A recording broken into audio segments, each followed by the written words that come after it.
Very good. ఇలాగనే ఉండాలి position.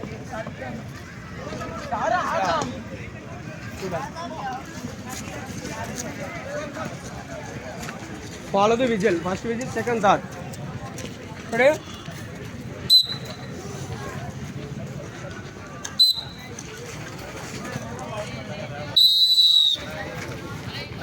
Throw and go back. Throw చేసిన తర్వాత బ్యాక్ వెళ్ళండి. రెడీ.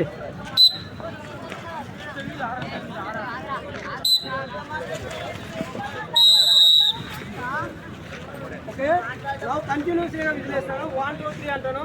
ఓకే, చాలా మంది ఉన్నప్పుడు బ్రీతింగ్ తీసుకుంటలేరు. 2 3 టైమ్స్ లాంగ్ బ్రీత్ తీసుకోండి. ఓకే ఓకే, మన బాల్ చేతులు రిలీజ్ చేసేటప్పుడు బాల్ బ్రీత్ ఒక్కసారి అవుట్ చేయాలి. ఇందులో బ్రీత్ మనలోనే ఉండాలి. అర్థమైందా? బ్రీత్ రిలీజ్ చేస్తే స్టామినా పోతుంది. బ్రీత్ అనేది లోపల ఒకసారి బ్రీత్ తీసుకొని చూడండి. స్టామినా ఉన్నట్టు అనిపిస్తున్నది లోపల. బ్రీత్ రిలీజ్ చేయండి. ఎట్లుంది? వేరేట్టు అనిపిస్తుందా? చిన్న చిన్న టెక్నిక్స్ ఉంటాయి. ఎట్లా పడితే అలా వేయడం వేరు, టెక్నిక్స్తో వేయడం వేరు.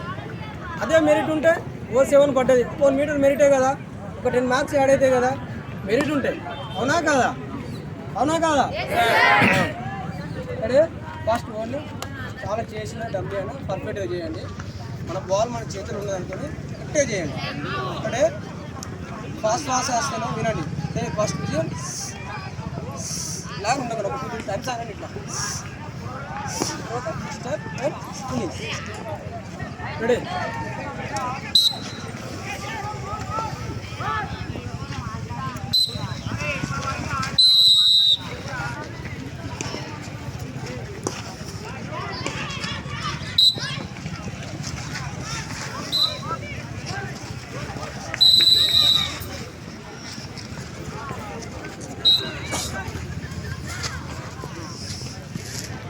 అండ్ ఇక్కడ కాదు, నేను చెప్పుకోతున్నావా? ఇవన్నీ చెప్తూ ఇక్కడ కాదమ్మా. హ్యాండ్ లేకపోతే షోల్డర్ మధ్యలో ఉండాలి.